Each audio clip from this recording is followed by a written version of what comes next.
The wind moved through the empty fields of Cathora like a whisper from the dead. The once bright colony world had turned into a place of gray skies and broken metal.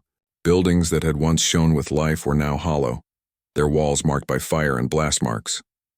Captain Marcus Hale walked slowly through the ruins, his boots crunching on dust and fragments of glass. He was tired, covered in dirt, and carrying a rifle that had not been fired in hours. The war was over. Humanity's allies had won, but at a price that felt like defeat. Cathora had been one of the last battlefields.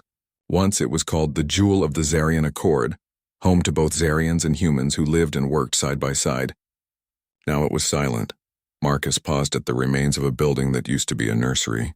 He stared at the small toys scattered across the ground. Carved figures, simple puzzles, and colorful ribbons made by Zarian children.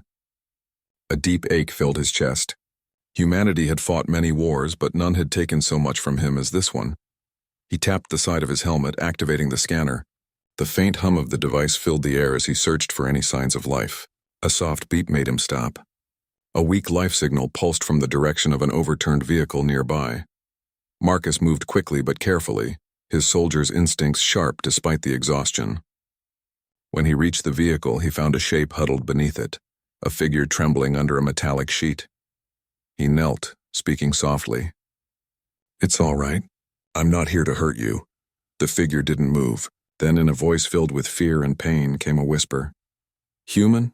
Marcus froze for a second. The voice was clearly alien, smooth and melodic, the kind that could only belong to a Zarian. "Yes," he answered. "Human. I'm here to help." Slowly, the figure crawled out from the shadow.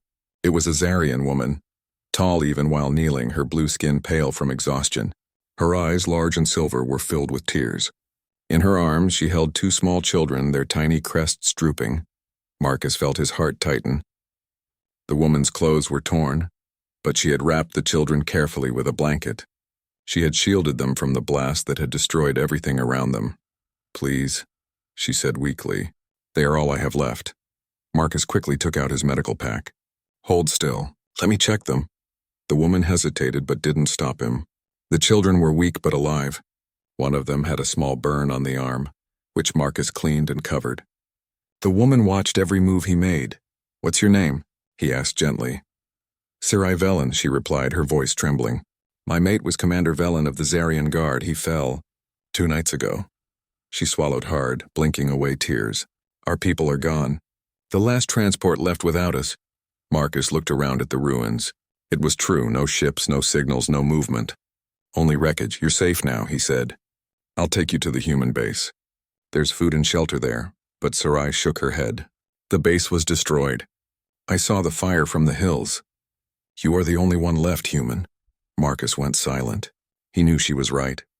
The human base had fallen before the final strike ended the war. The emergency beacon he had followed was one of the few still working. He took a deep breath and looked up at the gray sky. "Then it's just us." Sarai's eyes filled with tears again. She held her children tighter. "Then we will die here." "No," Marcus said firmly. "Not while I'm alive." There was something in his tone that made her look up at him. His face was tired, his armor scratched and dull, but his eyes, brown and steady, carried a quiet strength. She had seen many humans during the war, most proud and loud, but this one was calm, like someone who had already lost too much and refused to give up again. He reached out a hand. "Can you walk?" She hesitated, then nodded slowly. Marcus helped her stand, lifting one child into his arms while she carried the other. Together they began moving toward the old supply tunnels that ran beneath the colony. The tunnels were dark and cold, but they provided shelter from the freezing winds above. Marcus lit a small lantern. The glow made the walls shimmer with faint silver dust, Zarian stone, mined from beneath Cathora's surface. As they walked, the children stirred and whimpered softly. Sarai whispered lullabies in her language, the words soft and flowing like a river. Marcus didn't understand them, but the sound was comforting. After a while, Sarai spoke again. "You could have left us." "Why didn't you?"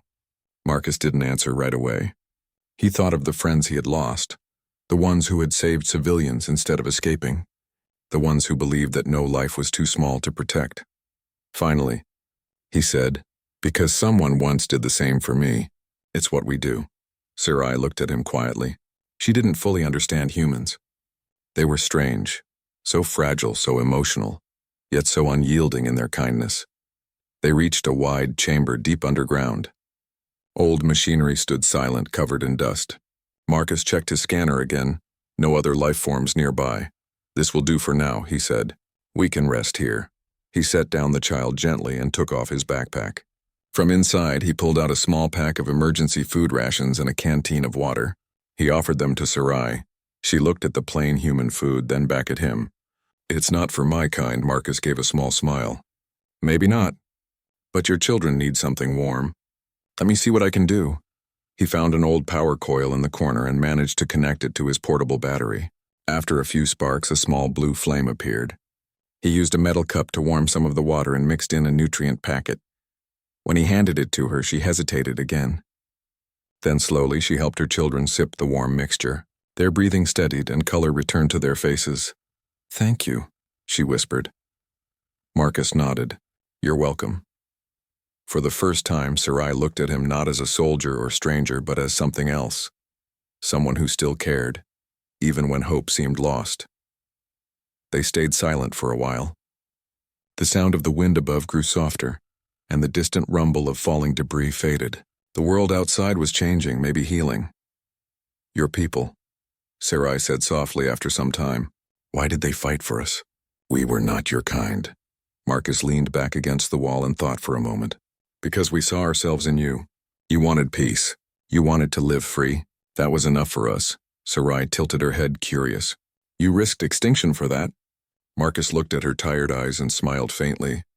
"Humans have always risked everything for the chance to do what's right. Sometimes it's foolish. Sometimes it saves the world." Her gaze lingered on him.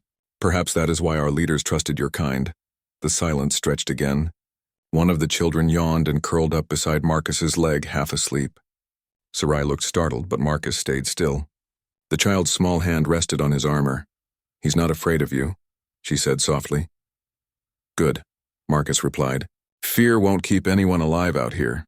She gave a faint smile, small but real. As night settled outside, Marcus began checking his equipment. The batteries were low, his scanner was weakening, and his comms were broken. But he still had his training and determination. He had survived worse before. Sarai watched him quietly. In her eyes, he was unlike anyone she had ever met. When she had first seen him, covered in battle dust, his eyes steady amid chaos, she had thought he was just another warrior. Now she saw something deeper, patience, gentleness, and strength that came not from power, but from heart. When he finally sat down to rest, she whispered, "Captain Hale." He turned his head toward her. "If we live through this," she said carefully, "my people will owe your kind a great debt." Marcus shook his head. "Don't owe me anything, just live. That's enough." Sarai looked down at her children sleeping beside him. "Then I will live for them, for what remains." The faint blue flame flickered, casting soft light over the room. In that glow, two beings from different worlds sat side by side.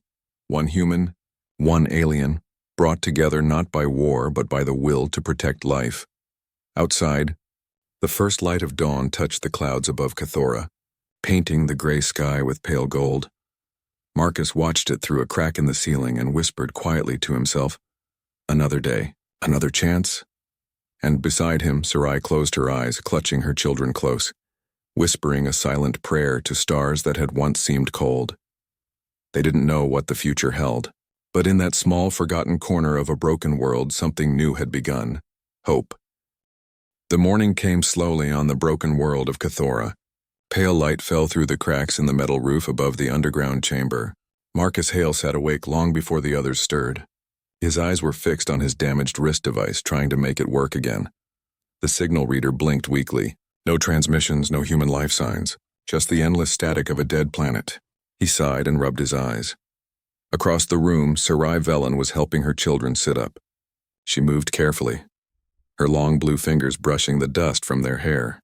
The little ones, Lyra and Sen, looked stronger than before.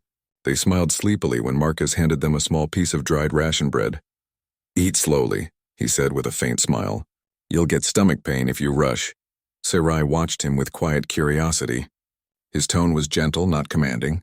Humans were known for their bravery in war, but this one had kindness in his every word. She sat across from him and spoke softly. You did not sleep. Marcus shrugged. Old habit. Soldiers learn to rest with one eye open. Sarai tilted her head slightly. Even when the battle is over? He looked up from his wrist device and met her gaze. Especially then. The silence after a war is the hardest part. For a moment, neither of them spoke. Only the soft hum of the power coil filled the room. After a while, Marcus stood. We can't stay here long. We'll need food, medicine, maybe find a way to send a signal. There might be other survivors. Sarai nodded. Then I will help. He looked at her a little surprised. You're injured. You should rest, but her tone was firm. My mate is gone. My duty is now to my children. I will not sit while others fight for them. Marcus respected that. There was strength in her words and a steady courage in her eyes. He handed her one of his small light sticks. Then stay close to me. These tunnels run deep. Some may still hold unstable energy cells. Together they began their journey through the tunnels, with Lyra and Sen following between them.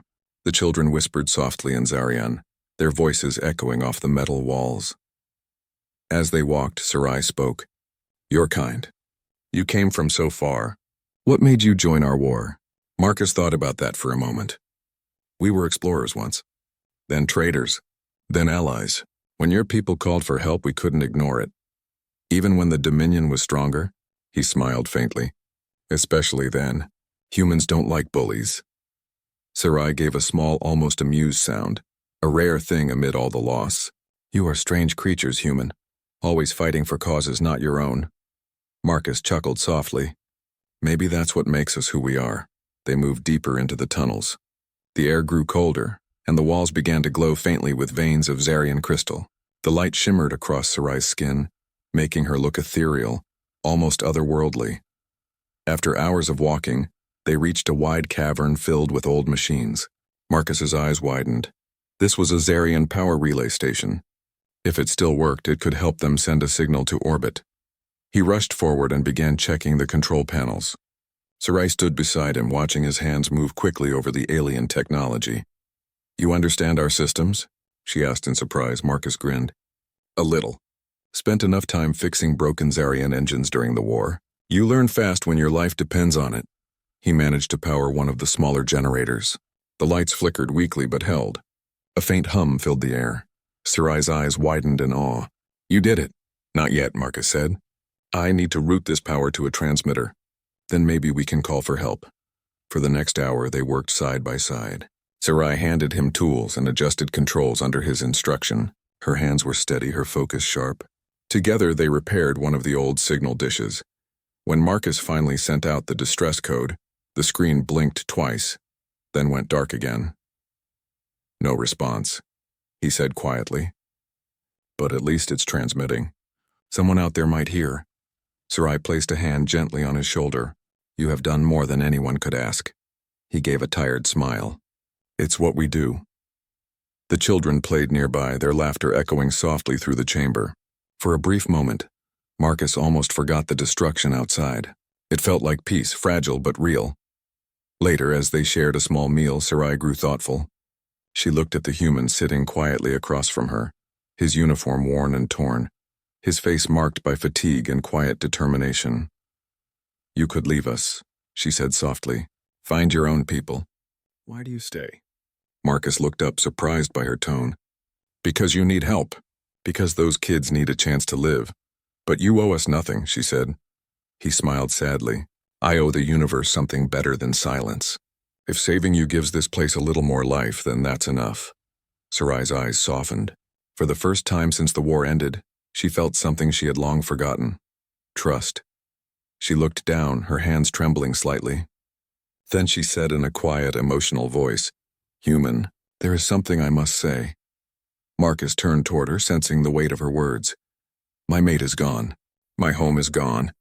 My children have no protector.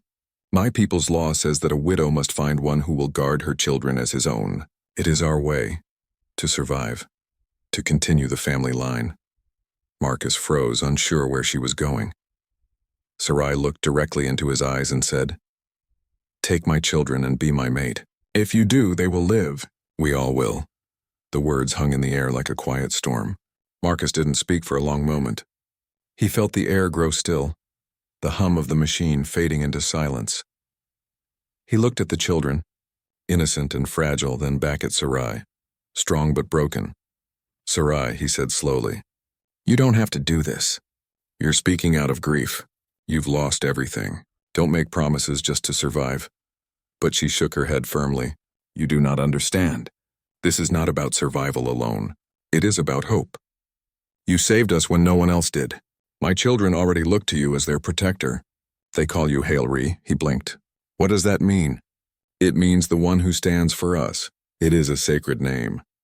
Marcus's throat tightened. He had never imagined being seen that way. He sighed softly.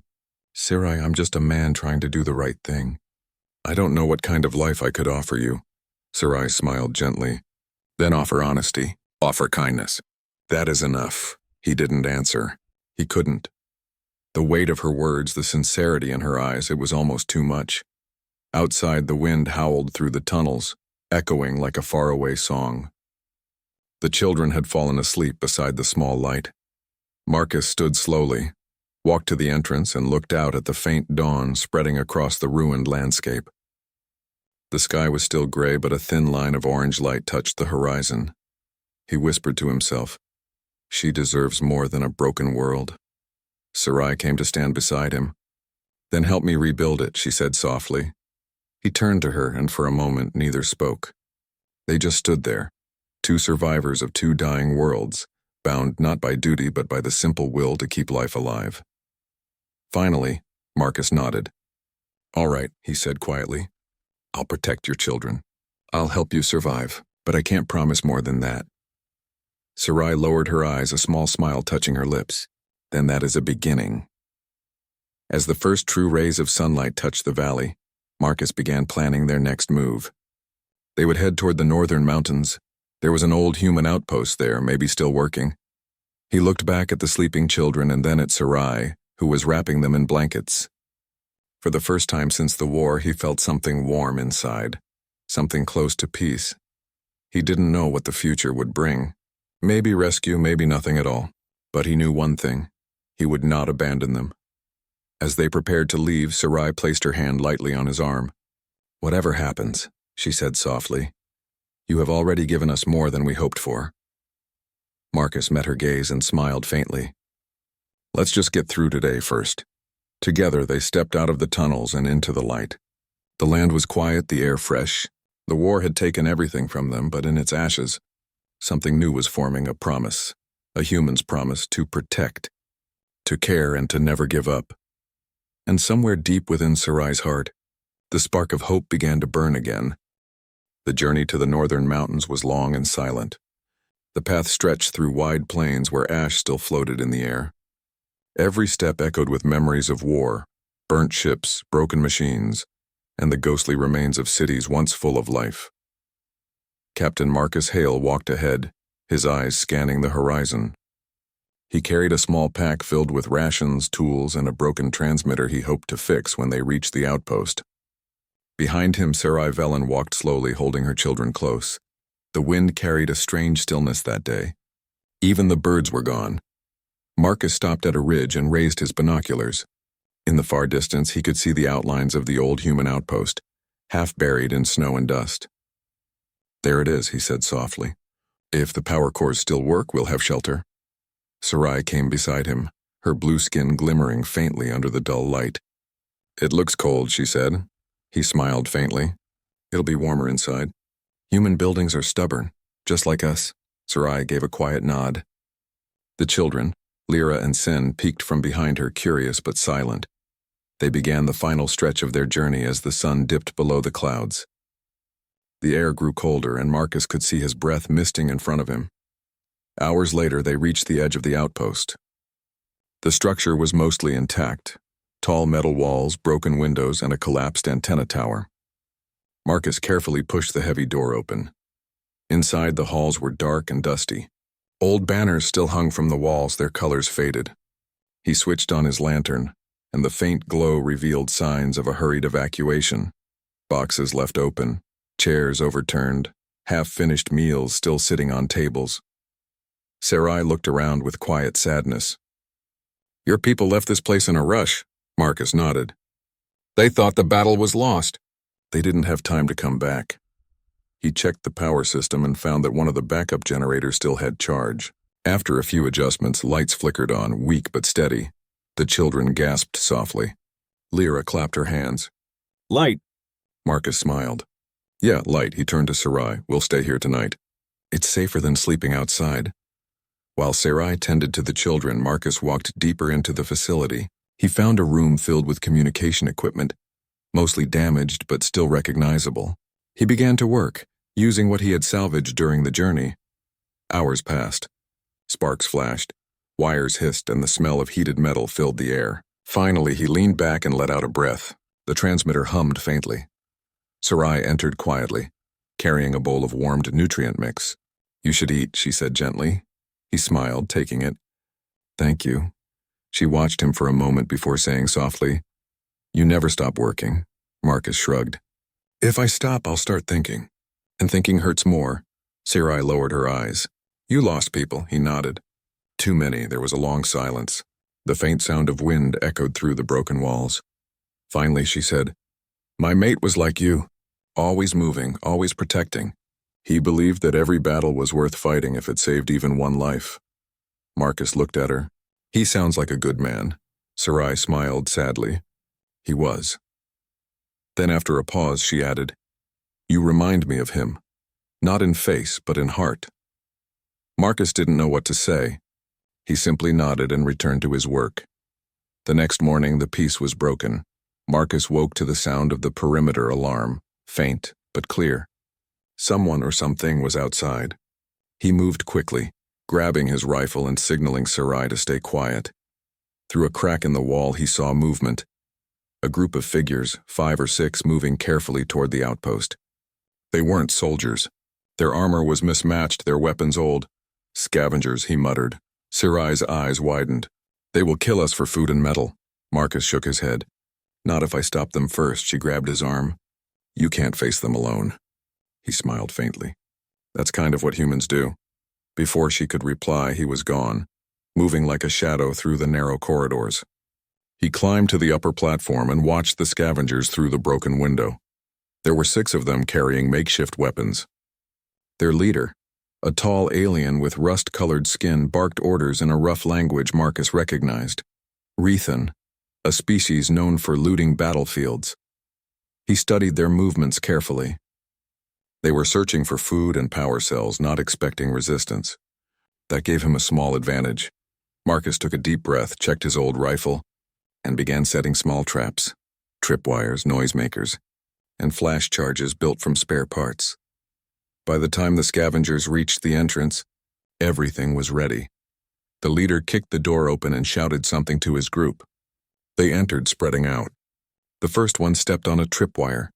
A loud blast of light filled the hall, blinding them. Marcus moved fast, his training guiding his every motion. He fired a warning shot into the wall, making the scavengers scatter. Leave now. His voice thundered through the intercom system. This place is under human protection. The Rethans shouted in confusion. Most had never seen a human up close. Only stories of strange, fierce beings who fought like no other. One of them tried to rush forward. Marcus dropped down from the balcony, landing hard and pushing the intruder back with his shoulder. His rifle swung around, but he didn't fire. He only used it to strike the weapon from the alien's hands.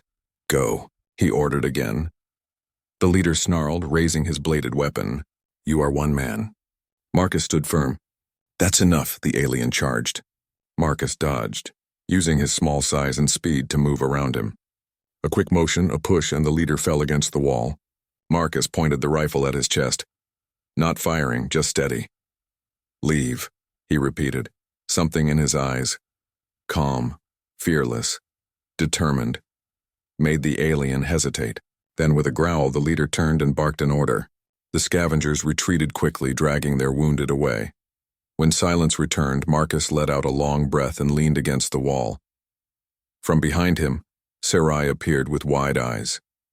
You faced them all. Marcus shook his head. I just scared them, she stepped closer. No, you protected us. You protected my children. He looked down at her. That's what humans do. Her eyes softened. I begin to understand why your kind were called legends, he smiled weakly. We're just people. Stubborn ones, she shook her head. No, you are more. You fight not with power, but with heart. That night after the children had fallen asleep, Sarai sat near the faint warmth of the generator. Marcus was repairing one of the power cells, his hands steady even though his body was exhausted. She watched him quietly, thinking about everything she had seen that day.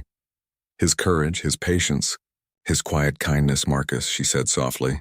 He looked up. Yeah? I was wrong before. When I asked you to be my mate, I thought it was only a way to survive. But now? She hesitated, choosing her words carefully. Now I see it was more than that. My heart spoke before my mind. Marcus looked surprised. She raised her hand gently. Don't answer now. I only wanted you to know that I see you, truly see you. You are not just a soldier. You are hope. He didn't speak for a moment. The firelight reflected in his tired eyes. Finally, he said quietly, You're giving me too much credit. Sarai smiled softly. Perhaps, but it is the truth I choose to believe. The silence between them was warm, not heavy. For the first time in months, Marcus felt something like peace. Outside, the stars shone bright over the cold sky of Cathora. The wind whispered through the mountains, carrying the sound of distant echoes. Marcus looked out the window and said quietly, almost to himself, We always find a way. Sarai heard him and replied in her own tongue, Then perhaps the stars will remember us for that. The night passed in quiet comfort. The next morning, Marcus woke early again and went outside to check the signal dish. The transmitter light blinked twice, then steadied, meaning the message had reached orbit. He smiled faintly. Someone had heard them. He turned back toward the building where Sarai and the children were waking up. For a moment he stood still, watching the simple sight of life. A mother smiling, children laughing softly, and sunlight falling through cracked glass. It was fragile. It was imperfect. But it was life. And to Marcus Hale, that was worth everything. The northern mountains of Cathora were quiet now. The wind had calmed, carrying only the soft hum of distant rivers and the faint rustle of leaves in the few surviving trees. For Marcus Hale and Sarai Velen, the outpost had become a sanctuary, a place to rest, to heal, and, most importantly, to live. The transmitter Marcus had repaired days ago had worked. A human rescue ship was on its way, though it would take time to arrive.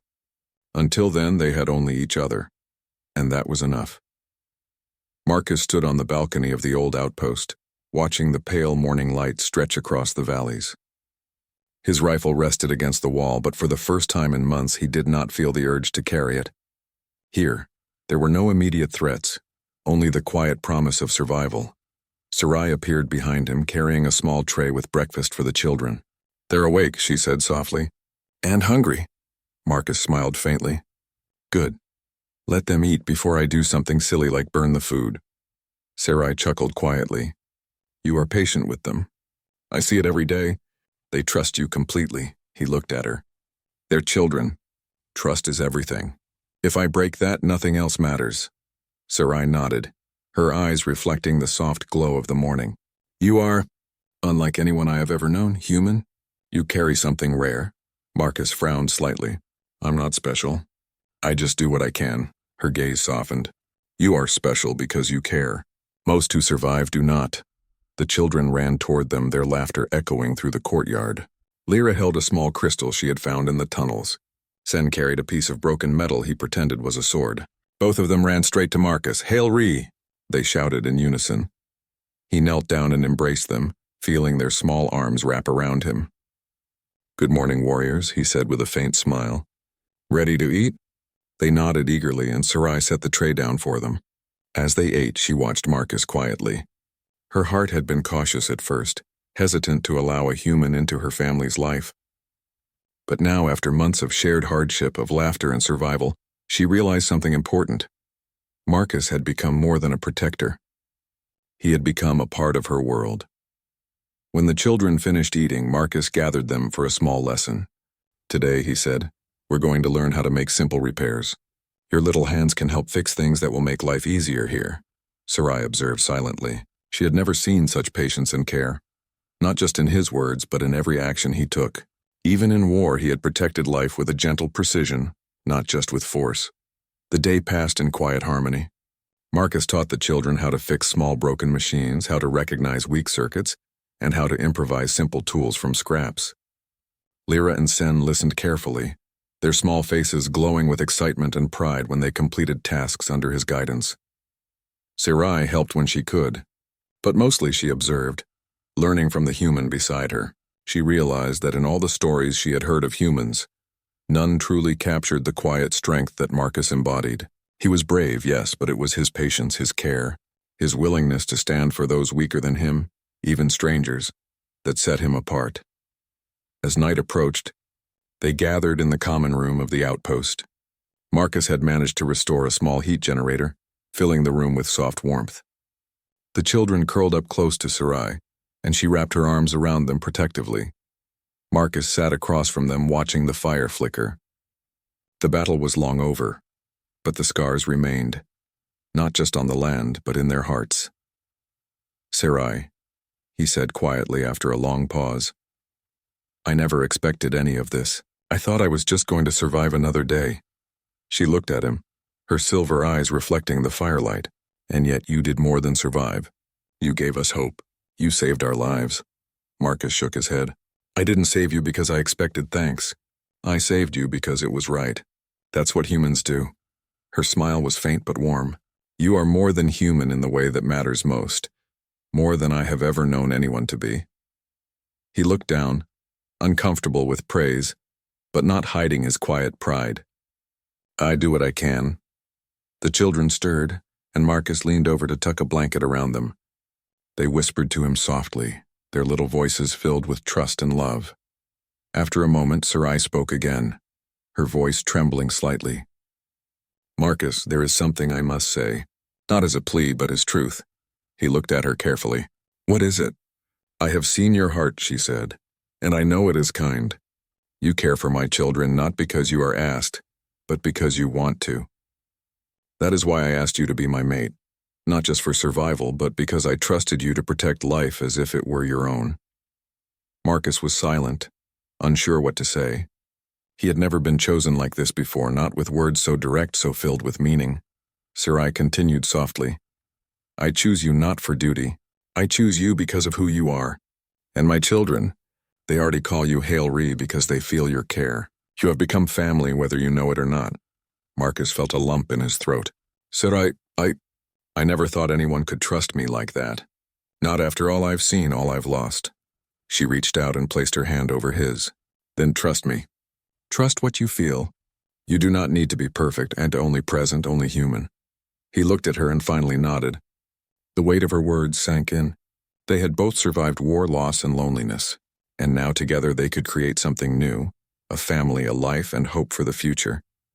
The days passed, each one filled with learning, laughter, and rebuilding.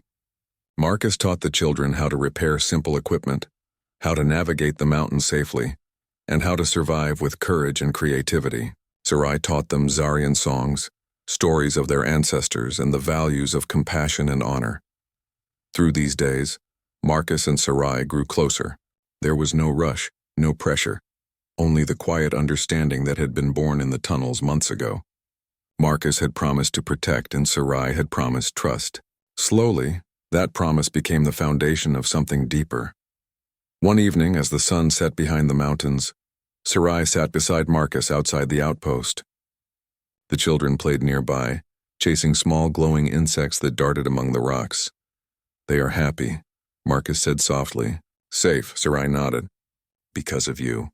You have given them more than survival. You have given them hope." Marcus shrugged. "I did what I had to do. You all gave me a reason," she smiled faintly. "Perhaps we gave each other that reason." He looked at her, then at the children, and finally at the stars beginning to twinkle above the mountains. Maybe we did. The human rescue ship arrived a week later. Its engines hummed quietly as it descended, and Marcus checked the communication panel to guide it safely to the outpost. The children cheered as the ship landed nearby, waving at the pilots, but Marcus didn't leave.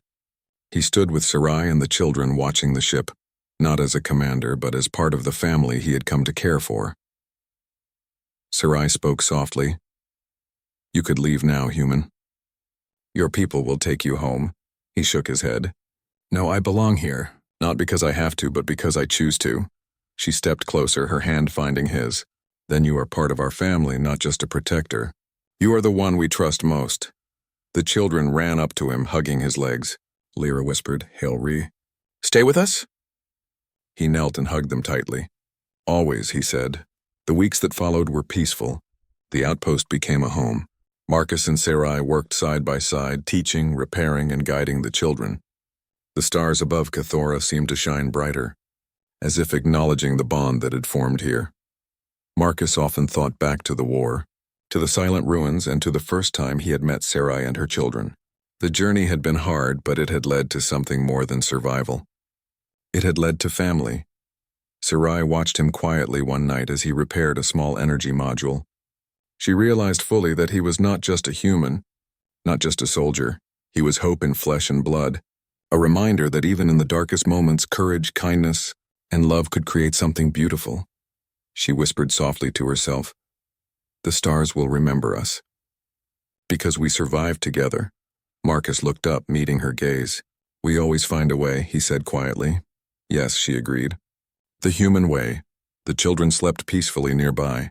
Outside, the twin moons of Cathora cast a gentle glow on the mountains.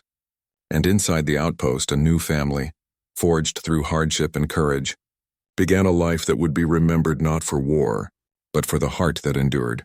For Marcus Hale, Sarai Velen, and the children, the universe had given them a second chance. A chance to survive, to love, and to show that humanity's greatest strength was not in weapons or technology, but in the courage to protect life no matter the odds. And in that quiet corner of the galaxy, the story of a human, an alien widow, and her children became a legend, a testament to the power of hope, trust, and the human way.